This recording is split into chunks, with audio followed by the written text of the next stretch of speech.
Alright dudes, Hayzink here, welcome back to the channel. Yes, depending on how you're watching my videos, you're probably going to see me wearing this get-up quite a bit, because this is like the 6th video that I've recorded in a row today.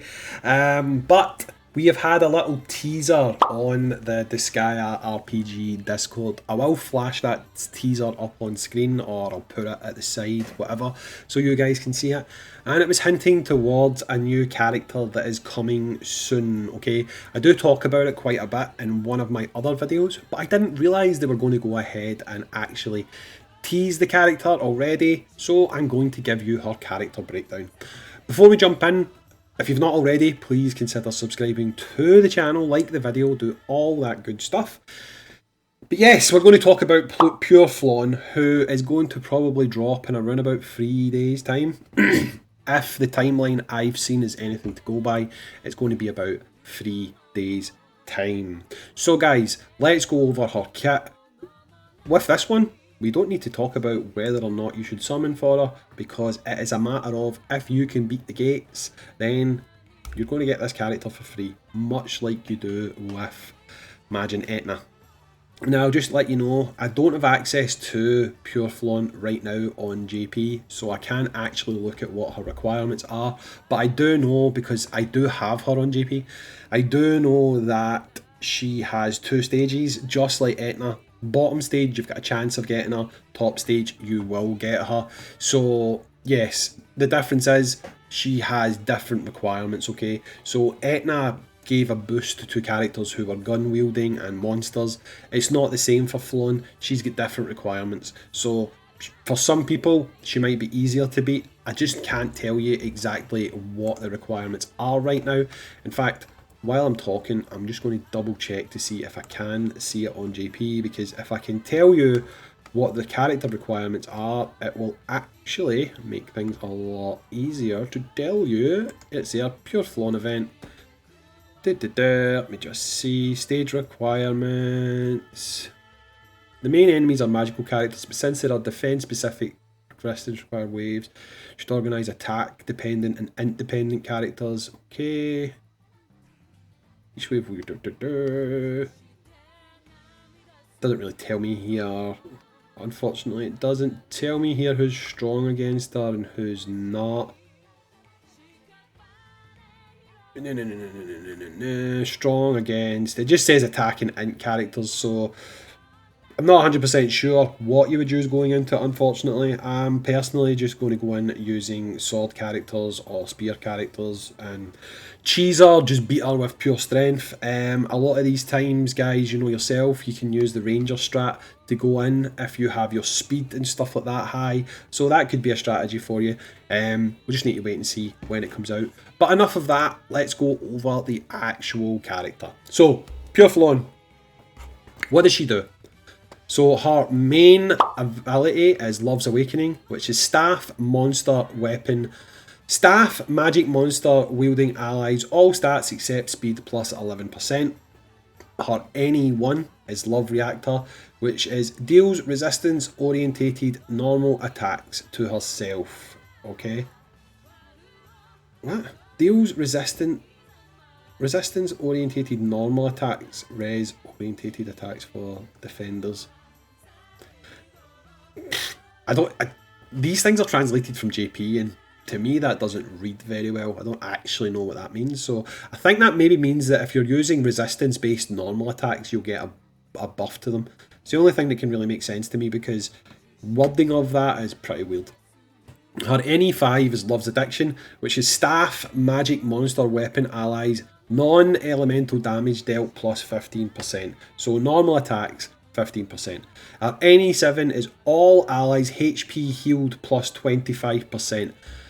I'm going to assume that's every turn. At the start of every turn, she's going to heal 25% HP. So she's basically like Noelle on crack, which could be good when she gets to NE7. I just wouldn't use any printies on this one, because over time you can do the gate over and over and over again, and you'll eventually get her to NE7. So that'll be decent. That'll be decent.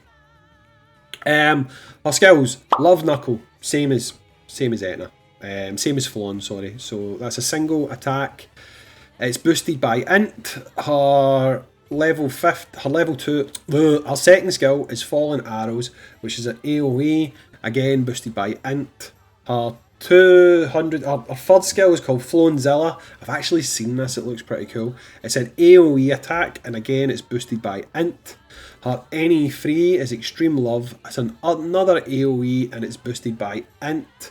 Her first AoE does damage and it gives resistance plus 30. Her NE3 AoE is an attack and it also gives down attack 10%. So it puts everyone that you hit's attack down by 10% if you don't kill them. Now, she is a staff character, so we may as well look at what her magic spells are. She's got Heal, she's got Resist Break. At 15 Mastery, she's got Mega Heal. At level 22, she's got Esper, which removes status effects. And at level 30, she has got Giga Heal. Combining her passive healing with her actual healing, she's going to make a good healer for your team, guys. I know a lot of you right now probably don't run healers, but as the game develops and we move on, healers do become important. So she's actually a really good option for that. Yeah, I actually think that she's a really good option for that. Obviously, I would put some, what do you call it, mana into her, raise her weapon mastery up so that she can learn things like Giga Heal, getting a party recovery of decent healing, and also coupled with that she's got her passive healing from her HP healed plus 25% to all allies. She's a good unit. I've seen some people actually talking nonsense about her, saying that she's not very good, but for a quote-unquote free-to-play unit, because you don't need to summon her, so she is a free-to-play unit. She's good. She's definitely good. Obviously, like Majin Etna, some people aren't going to be able to beat her gate right now, okay? Over time, you will, and you'll get access to this character. You can then start to think about using her and what kind of team build you would want to put her on and stuff like that, but I think she's decent. I definitely think that she's decent. Again, she looks like she can work on a lot of different teams. I'm not going to go into individual characters I think she could work well with, because to be honest, she's a healer, so you can basically put her anywhere. In my opinion anyway, you can put her anywhere.